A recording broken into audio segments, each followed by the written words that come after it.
Olá a todos, sejam muito bem-vindos para esse primeiro módulo dessa primeira aula do nosso curso Complexidade de Joelhos. E eu vou fazer um convite a todos vocês para que façam perguntas e, acima de tudo, indagações e questionamentos durante o processo. E o primeiro é: e se o nosso cérebro não for o chefe do nosso corpo?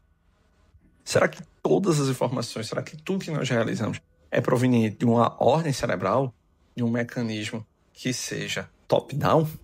Ou será que nosso corpo, como um sistema, ele consegue se reorganizar e se reajustar?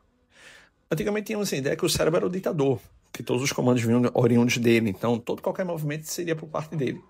Porém, hoje, a ciência nos mostra que o corpo trabalha como um todo, como uma grande equipe, como um grande time, e que a auto-organização, a autorregulação é um mecanismo não somente aplicado como necessário. Então vamos entender. Primeiro conceito: o cérebro não é o chefe. Todas as ações não são mediadas pelo cérebro.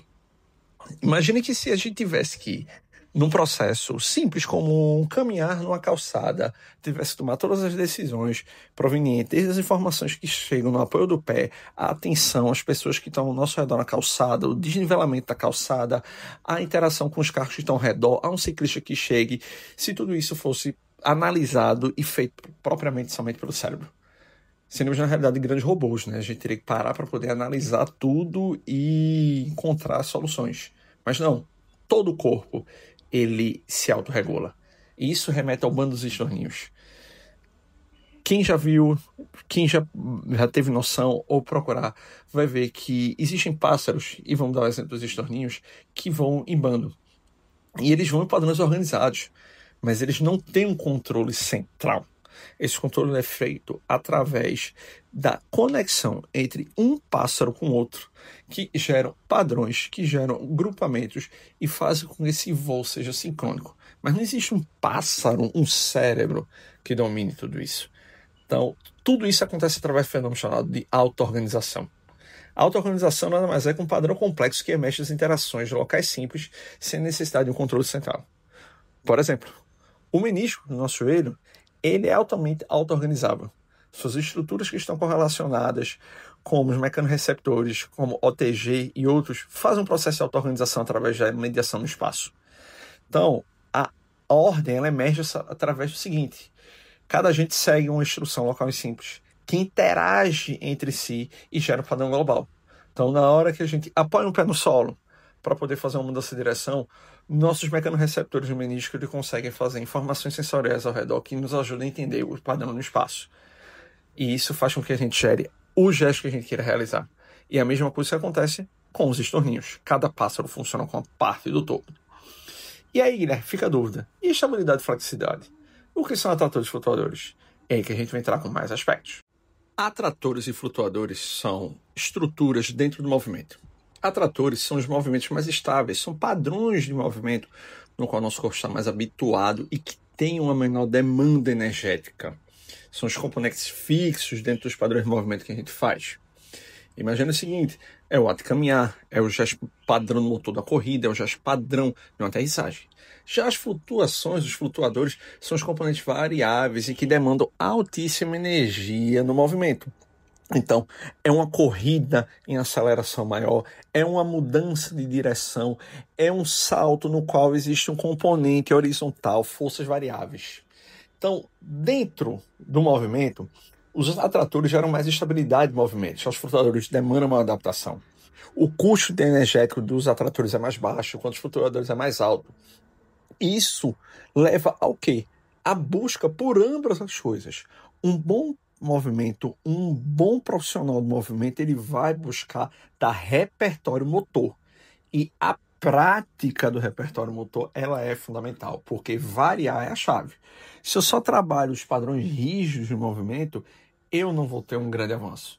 Mas se eu repito gestos e busco que ele se autocorrija, se autorregule, vai fazer com que eu tenha aprimoramentos. Por isso fica a questão: repetição perfeita leva a uma melhor aprendizagem? Não. Para a gente ter um ótimo movimento, a gente fincar boas raízes, a gente tem que ter uma variabilidade de gesto. A gente tem que ter variabilidade de gesto dentro da tarefa, porque o próprio ambiente já vai gerar uma variabilidade, o próprio indivíduo já vai nos dar outra variabilidade, e esse trinômio, tarefa, ambiente e indivíduo se tornam fatores primordiais na hora de a gente construir o movimento em si. Então, a prática variável, ela pode parecer pior durante o treino, mas ela leva a uma aprendizagem muito superior.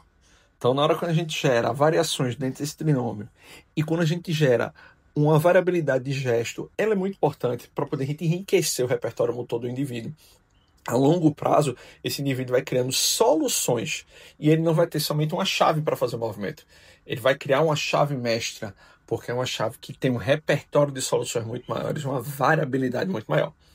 E ao longo desse curso a gente vai bater muito ambiente, tarefa e indivíduo. Vocês irão entender muito como a gente manipular tudo isso em prol de um joelho forte, em prol de um joelho saudável. Então, isso é um grande convite para nós também focarmos nos objetivos e não no foco interno.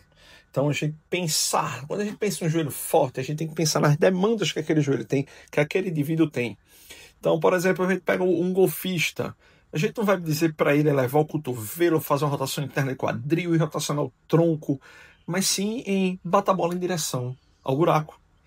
A gente não vai falar para um indivíduo, pensando em joelho, salta, trazendo teu joelho para fora e alinhando o meu corpo.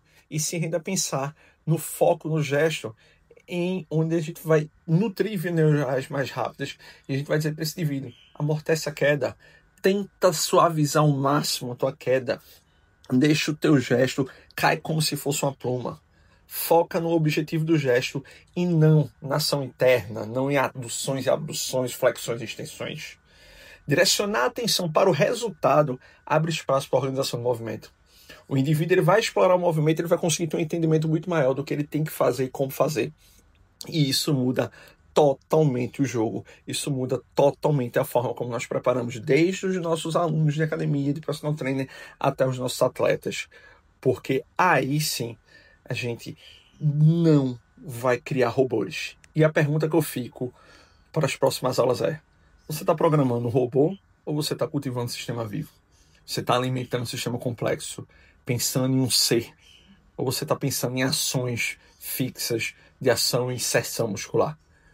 É para essas e outras questões, para tantos outros questionamentos, que a gente começa esse curso agora. Então, apertem os cintos, prepare os cérebros, prepare o corpo, porque a viagem vai ser longa e maravilhosa.